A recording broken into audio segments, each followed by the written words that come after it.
თავიდან მამა გაბრიელი ვენგერია რა. შეიძლება. გული ხომ მიგდიოდა, ხომ მიდიოდა, ხო? თავიდან საქართველოში რო არეული იყო ყველაფერი, ზუსტად გამსახურდია, მე მეგონა რომ საქართველოს გადაარჩენდა, მაგრამ შევარნაძემ განდევნა საქართველოდან და ჩემთვისაც ყველაფერი დაინგრა და მითხრეს რომ ერთი ვერ ამბობდა ხალხი სიმართლე იმალებოდა შიში იყო სიმართლის თქმის და მე მითხრეს რომ მცხეთაში იყო ერთი ბერი რომელიც უშიშრად ამბობდა სიმართლეს და მან წამეყვანა მამა გაბრიელთან. არ ვიცოდი როგორ მოქცეულიყავი, როგორ მივსულიყავი და ნახე რომ კიბეებზე სადაც მირიანის კოშკია ავედი და ერთი მოხუცი სათნო დავინახე და მივხვდი არ მიკითხავს რომ ეს იყო რაღაც მივხვდი რომ ბერი გაბრიელი. მივედი და მასთან დაუჩოქე და ჩამიხუტა. გულში მე ტირილი ამევარდა და მითხრა რომ შენო ძალიან დიდი დარდი გაქვს. მე ნელა გამხსნა რაღაცნაირად მომაყოლა რა დარდი მქონდა პირველი იყო საქართველოს დარდი რა თქმა უნდა პირადულიც იყო მაგრამ უფრო ძლიერი ჩემში იყო საქართველოს დარდი რომ ვფიქრობდი მე თვითონ შევარნაძის მხრიდან ვარ სადაც იცხოვრობს მეზობელი სოფლიდან ვარ და რატომღაც ვიცოდი რომ შევარნაძე ხუბავდა საქართველოს და ყველას ვეუბნებოდი რომ ეს კაცი არ იყო მოვლენილი საქართველოს გადარჩენისთვის და მამა გაბრიელმაც დამედასტურა.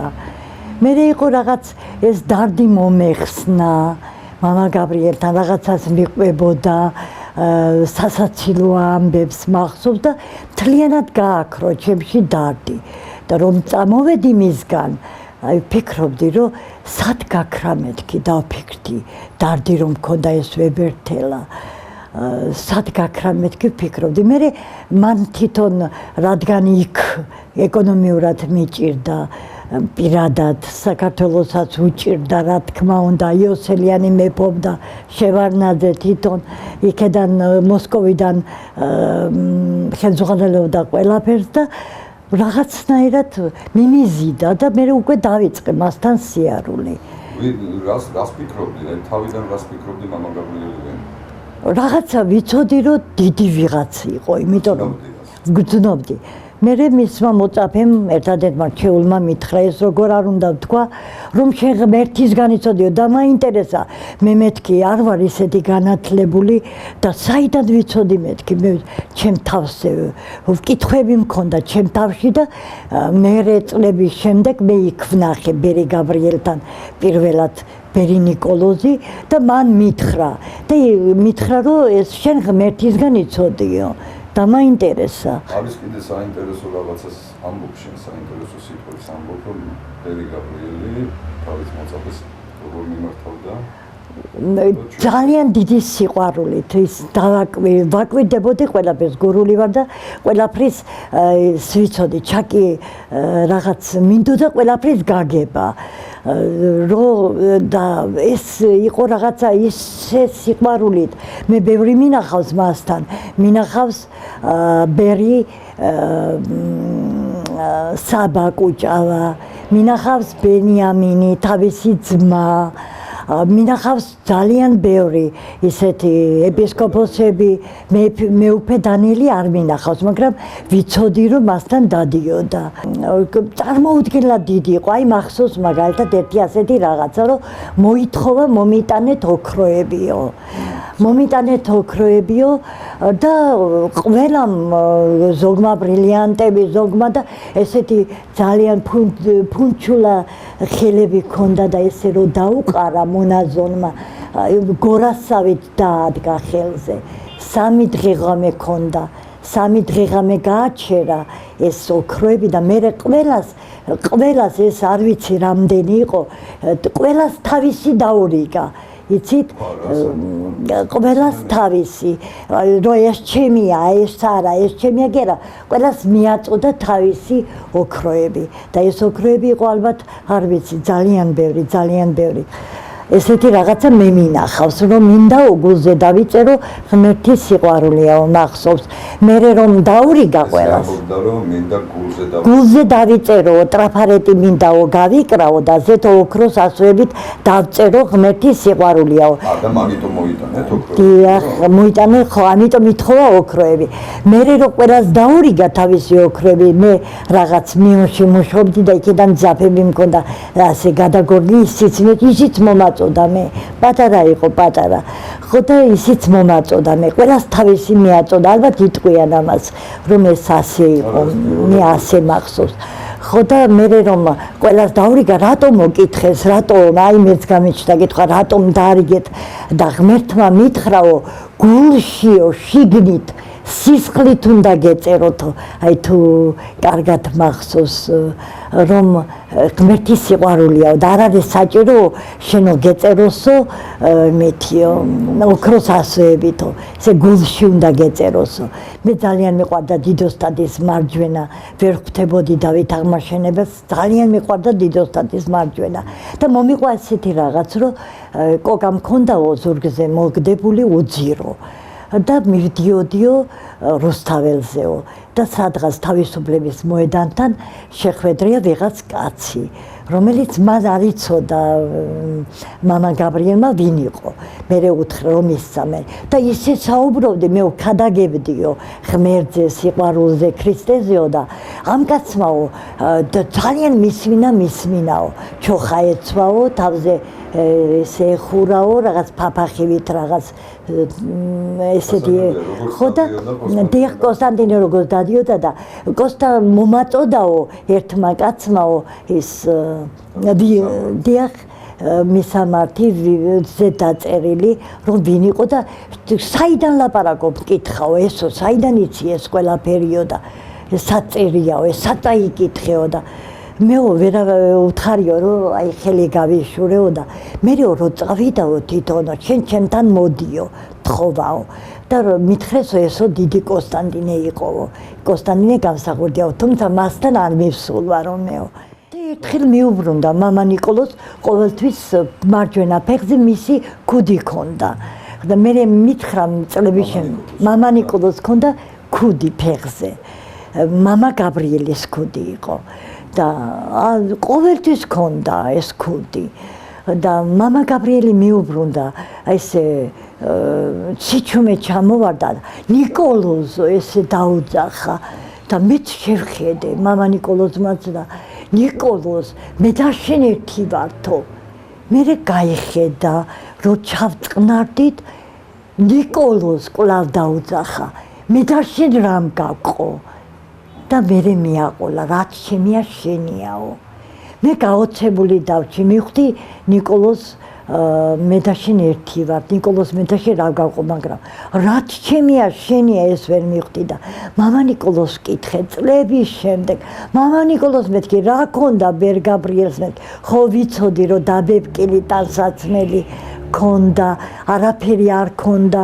იწვა მასე ძალიან ცუდ ლოგინზე ხო და რა ქონდა მეთქი მამა მითხარეთ მეთქი მამა ნიკოლოზ რა გითხრათ მეთქი ისე ეფერებოდა მამა ნიკოლოზ ეს მითხარით მეთქი და ესო ძალაო მითხრა ის დიდი ღვთის ძალაო ბერმა ნიკოლოზმა ამიხსნა წლების შემდეგ რომელიც ბერ გაბრიელს ქონდაო ისო ღმერთს რო ელაპარაკებოდაო და თებს რო ძრავდაო მითხრა მასო აი ამ თას რო ეტყოდაო ხო არისო ბიბლიაში მე ბიბლია წაკითხულიც არ მქონდა სახარებაშიო ხო არისო რომ ამ თას ეტყვიო რომ გადადიო და გადავაო აი ეს და აი ზალაო მითხრა ის ზალა მე მეცემოდა მე ქუდი მეთქი რო გედოთ მეთქი აი როცა ქუდი არ ვიცოდი სად იყო ყოველთვის ნიკოლოს ქუდი ჩემი ქუდი სად არის ნიკოლოს ჩემი ქუდი სად არისო აი ესე მეტყოდავდა როცა ფეხზე მქონდა სულო მე ყოველთვის ნახულობდი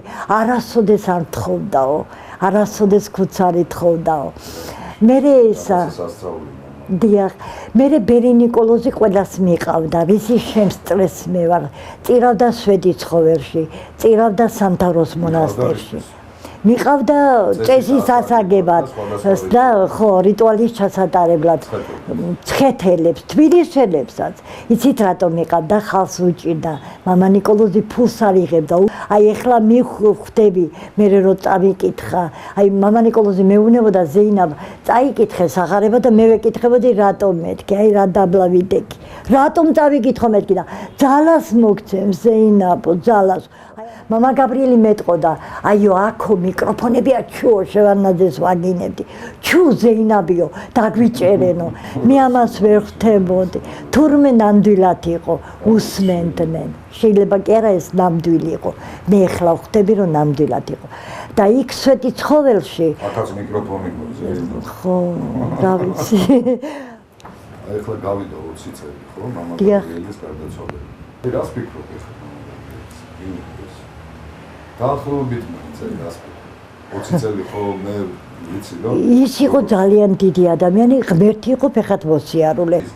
მე ანიდა ხოევა რომ მითხრა. ეს ხო თქვა. ანიდა ხოევა რომ მითხრა და მე რა ვიცოდი ანიდა ხოე რა იყო გიორგი. მე აი იჯდა, მე ვარ ანიდა ხოეო. და მე არ ვიცოდი ანიდა ხოე რა იყო, ესე ღმერთი ვარ რომ მითხრა.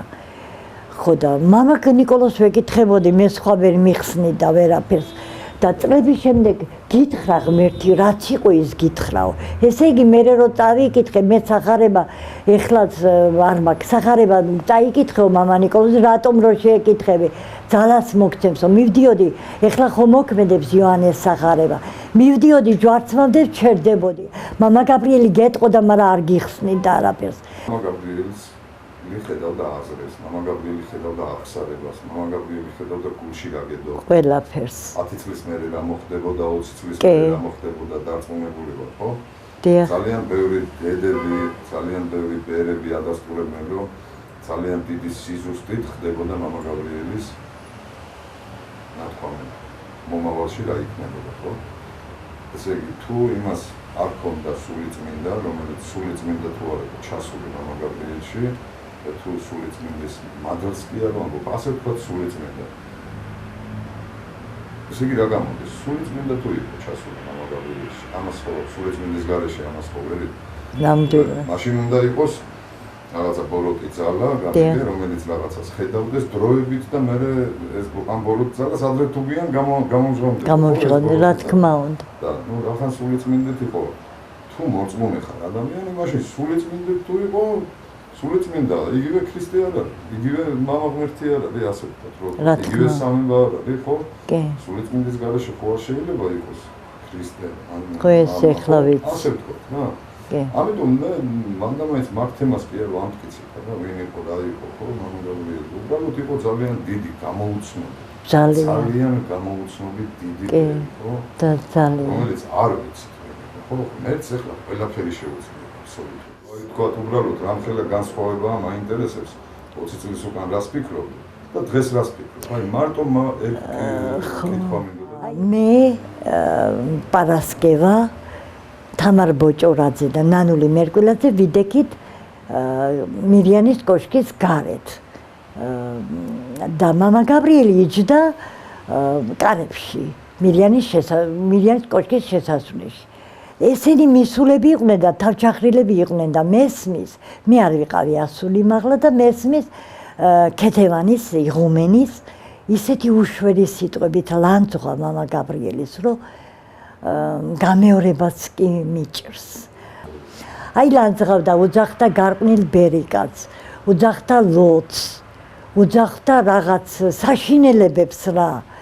და მე გაოცებული მივედი და ამათ ხედავ კაცო, რომ მეთქი რატო არიან თავდახრილები და რატო არ ეუბნებიან რამეს მეთქი და ვდგევარ ჩემთვის, მაგრამ უკვე უნდა მივიდე და უცებ მამა გაბრიელი მეუბნება ზეინაბ დამიცავიო და მივედი ამ ქალთან. მე ხო არ ვიცოდი რატომ ეცვა შარევი მონაზონს, მეგონა ყოველ ზოგს შვილი ყავდა დარე ზოგს ქმარი, არ აქვს ცხენიათ მეთქი შავებში ჩაცმული 100 სათნო მოხუც, რა სიტყვებს ეუბნებით მეთქი, რა არ აქვს ცხენიათ მეთქი რომ გაუმეორე.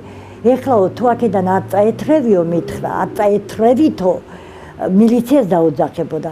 მე ტყვიებში შევარნაძე დამზევდა არ შემშინებია. ხოდა ვაი მეთქი, ვაი კინოში არის. გული არ გამიხეთქოთ ეხლა მეთქი და რობერ შემაშინა ისეთი დამწყევლა ქეთევანმა საშინლად. წყევლის შემეგურული ვარ, წყევლა მეც ვიცოდი, მაგრამ ისე შემეშინდა მივარდი მამა გაბრიელს და რა იყო ზეინაბიო და მისი რაღაც სათუთი ფუნჩულახელი დამადო თავზე დამწყევლა მეთქი საშინლად მეთქი და რაღაცა სიჩუმე თავზე ხელი დამადო და სუსტი ხარო მითხრა სამწუხაროდ მე ჩემი თავი დავინახე მამა გაბრიელთან მივედი და შემიშვა შიგნით და ბორგავდა ძალიან და რა იყოთ მეთქი რომ ეს დიდი კაცი იყო მაგრამ მაინც შევეკითხე არ მქონდა მოწიძება მქონდა მაგრამ შიში არ მქონდა და ბერებიო წმინდანებიო ისე გამოქმედებენ რაც მას უნდა რა იყოთ მეთქი მამა გაბრიელ ასე რატო ბორგავთ მეთქი რა მოხდა მეთქი იციო მონაზონმა აქო თავი შემოყო და მითხრაო შევარდნაძე უნდა მოვიდესო მე ვნახოს ჩემი ნახვა იმ ბოროტს რა უნდაო, ჩემთან რა უნდაო, რა უნდა ჩემთანო და ნუ ძალიან იმაშვებოდა, ძალიან ჩხუბობდა. ბრაზობდა ხო ჩხუბობდა. და მე უთხარი, მამა გაბრიელ მეთქი, თქვენ რომ არ გინდათ მეთქი, თქვენ თუ არ გინდათ, ვერ მოვა მეთქი შევარდნაძე, აქ ვერ მოვა მეთქი და ხო ბო და დაწყნარდა. უცებ შემოყო მონაზონმა თავი შევარდნაძე მოვიდა 6 მანქანი და მიტრიალდა და წავიდაო. უკან წავიდა, ვერ შემობედა მამა გაბრიელთან. და იოსელიანი მისულა, ეს მომიყვნენ. მე თვითონ არ თვითონ დავინახე ისინი, მაგრამ მე არ შემთხვევია და მომიყვნენ. რომ იოსელიანი მივიდა დუბლიონკა ეცვა ზამთარი იყო და თავზე ისე ხურა უშანკა ქუდები ეძახიან და მარტო თვალები უჩანდა. არ ანთებდა შუქს თურმე პარასკევა არ ამთოსო ბიჭებს უთხრა ორი ბიჭი ახდა ისინიც მხედრიონელები ეს რურუაც ხომ მხედრიონელი იყო და არ ამთოს შუქიო ხო და რა იყო იოსელიანს სახელით მიმართა რა იყო რატო არ ამთოს შუქიო და ჯაბა რა იყო და გადაერია ჯაბა იციო, შენი გადარჩენაც უნდა ღმერთს უთხრა თურმე მამა გაბრიელმა და თქვი გამოდი ტელევიზორ და თქვი ვანგამ რა გითხრაო და მე ვიცი რაც უთხრა ვანგამ მაგრამ არ გამოსულა და როგორც კი გავიდა ეს პარასკევა მოაყოლა ჩემთან მამა გაბრიელმა და როგორც კი გავიდა იმ ორბის სანთელი დაუნთეო უთხრა თურმე პარასკევას ასე მითხრაო მამა გაბრიელმა იმ ბიჭებს სანთელი დაუნთეო და ისინი აფეთქდა იმაზე მაგათი საწყობი აფეთქებულა და ის ორი ბიჭი იქ დაიღუპა ხო და ჯაბას ესე უთხრა ეს მოაყოლა ჩემთან შენი გადარჩენაც უნდა ღმერთს ოღონდ გამოდი რა გითხრაო ისკდებოდა საქართველოზე ეს იცოდა მამა გაბრიელმა და 15 კაცი ლამის იჯდა იმ სასწაული ხდებოდა მირიანის კოშკი ხო სულ ხატების ცავზე იყო ხო გახსოვს გიორგი და მე მომიბრუნდა მე ვინ ვიყავი მაგ ზეინაბ და რო შევხედე მამა გაბრიელს საქართველო ნიკოფსიდან დარუბანდამდე გადაიჭიმებაო იცით როდის მითხრა როცა შევარდნაძე და იოსელიანი მეფობდა საქართველოში როცა ქართველს კლავდნენ ქუჩაში როცა არ იღიმოდა ქართველი და ვერ გავჩერდი სკამზე ისე დამეჯერა რა იყო ზეინაბო გამიცი გამიშვით გეხვეწებით მეთქი და კი წადიო და გამოფრინდი და ქართველობას ამ ცხრემლიან ქართველობას ვაჩერებდი გზა და გზა ფეხით მორბოდი და ვეუბნებოდი ნუ გეშინიათ გვეშველება საქართველო გადარჩება მეთქი და მათ თვალებში უნდობლობას ვხედავდი მერე უკვე თავი დავანებ 1-9 რო გავაჩერე დავანებე თავი და მივედი სახლში უთხარი და სახლში მითხრეს ვაი შესაძოდაო მამა გაბრიელი საქართველოში ცხოვრობდა ეს ხო იცით მაგრამ ვინ გადაიყვანა ეს იცით მირიანის კოშკში იცით ეს ბერი მოკვდება და ტყვის არ იტყვისო და ეს მითხრა რატო მეთქი შევეკითხე რა და დაცემული ვიყავი უნიჭო ხო და მამა ნიკოლოზმა გითხრა, ხო მოკვდება და ტყვის არ იტყვის, რატო მეთქი შევეკითხე და მან იცის ერთი ტყვილისთვის ჯოჯოხეთი გარანტირებული აქვსო. მან იცის ჯოჯოხეთი რა არის. მოკვდება ზეინაბო და არ იტყვის ტყვისო. მე სულ ტყვილებს ვამბობდი. პატრიარქი უჩოქებდა. ილია მეორე უჩოქებდა ბერ გაბრიელს და მიკვირდა აყოლებდა პარასკევას ჩემთან. ბერი გაბრიელზე მითხრა ბერმა ნიკოლოზმა მე უნთებდი სათესვედი ცხოველში. ზეინაბ არ გაბედო, არ დრებში არ მოიხსენიო ბერი გაბრიელი. დიახ, ახალი გადაცვლილი რო იყო. მას შემდეგ მე არ დამინთია სანდელი. ხო, როგორ გადმოვიდა.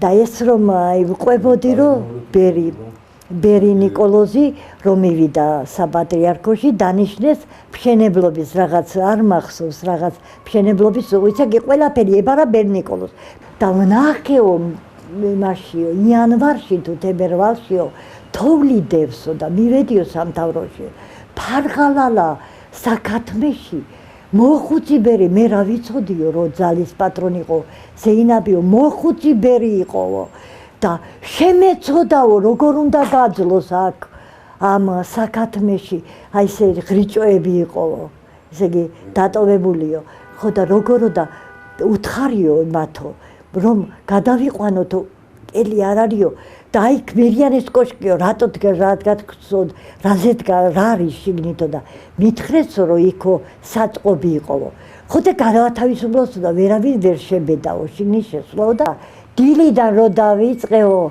7 დღემდეო კუდები არაქათი გამომეცალა გამოვიტანე ყველაფერი მაგრამ ნახევარი დარჩაო და მე უკვე აღარ შემიძლიაო და მამა გაბრიელი ასე მოხრილი დგასო და უცებო მე რო დავეღალე უკვე არაქათი არ მაქვს თან ახალგაზრდაა ხო ბერი ნიკოლოზი მოიცა ნიკოლოზ შენო მითხრაო ბერმა გაბრიელმაო მე რომ დილიდან 10 თუ 9-დან თუ 10-დან კარგად არ მახსოვს რომ ნახევარიც ვერ გამოვიტანეო მილიანის კოშკიდან ბერმა გაბრიელმა 5 წუთში რას და თავისუფალი იყოო ის მილიანის კოშკიო და მამა ნიკოლოზმა შეიყვანა იქ დამაყენებდა ბერი გაბრიელი წვებოდა კუბოში გამოატანინებდა კუბოს მე მახსოვს ოთარი შენ ცხოვრყოფი ხარ გიორგი მაშინ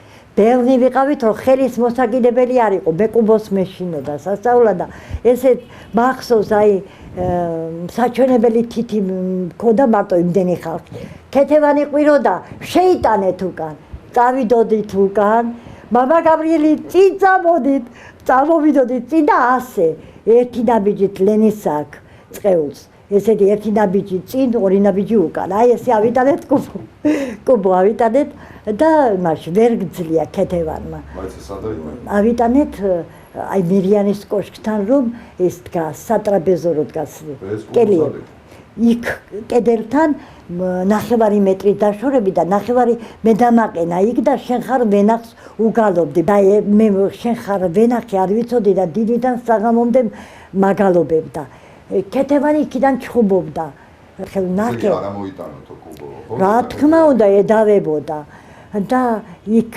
ისა მამა გაბრიელი ამბობდა არა მამა გაბრიელი წინ წავიდოდით წინ ქეთევანი უკან ორი ნაბიჯი წინ მოვდიოდით ერთი ნაბიჯით უკან ლენის ხო აქ ერთი ნაბიჯი წინ ორი ნაბიჯი უკან ჩვენ მოვდიოდით ორი ნაბიჯი წინ ბერი გაბრიელის კურთხევით ერთი ნაბიჯით უკან იმიტომ რომ ქეთევანის ის ქონდა მოწიწებაც რა არ ვიცი რა იყო მე რა იყო არ ვიცი მე ბერი გაბრიელი ვიცოდი დიდი იყო ბოლოზო ესე მეუბნებოდაო ბერი ნიკოლოზი ამბობდა ქრისტია ყველაფერი დანარჩენი არავინ არაფერი არ არისო არ მოგატყიდოს ვინმე არავინ არაფერი არ არისო ქრისტია ყველაფერიო დანარჩენი არავინ არაფერი არ არისო ამასაც ამბობდა ბერი გაბრიელი ქალებში მარტო ღვთისმშობელს ვენდობიო წარმოიდგინეთ ქალებში მარტო ღვთისმშობელს ვენდობიო ბერი ნიკოლოზი ამბობს რომ იმ ქალის ნაჯდომსკამზე მე არ ვიცი რომელ ქალზე ამბობდა ქალის ნაჯდომსკამზე არ უნდა დაჭრა არა თუ მისი გაკეთებული საჭმელი ჭამოდა ეხლა თქვენ გაიგეთ მე გავიგე მაგალითად, მაგრამ თქვენ უნდა გაიგოთ ეს მისი გაკეთებული საჭმელი. ქალი რო გააკეთებს, ისეც კაცი გააკეთებს. მამა ნიკოლოზი მეუბნებოდა, მაგარი ბები ამყავდა ზეინაბი მეოდა, ესე მეუბნებოდაო, აი როგორც ბერი გაბრიელი ამბობდაო, ნიკო ნარიმანო, მაშინ ნარიმანი იყო. ნარიმანო ესა მაგ ქალსო გლახა კაცი ჯობიაო. არავითარ შემთხვევაში არ დაგიძახებდა რომ ესა ნაჭამი თუ იყავი. და არ გამოგიშვებდა მშიერი არც ერთი რომ თუ არ ქონდა საჭმელი ნაჭამი. არ გამოგიშვებდა მშიერს. აბა პარასკევა, აბა დატრიალდიო. აბა პარასკევა სტუმრები ყავსო და გვიშლიდა სოფრას. მამა გაბრიელი ტიროდა, მინახია, ქართველმა ერმა მე ვერ გამიგო. ეს კი ნახია. მე თვითონ მინახია. ქართველმა ერმა ვერ გამიგო. მაშინ მიკვირდა, როგორ ვერ გაუგებ, მე გაუგე და ქართველმა ერმა ვერ გაუგო მეთქი. ხო ვერ გაუგო ქართველმა ერმა. აი იმიტომ ვართ, აი ასე ამ დღეს ცნობენ ბერი გაბრიელს, მე ვიცი ბერი გაბრიელიო, იციან ბერი გაბრიელი, კარგად ვიცნობდიო.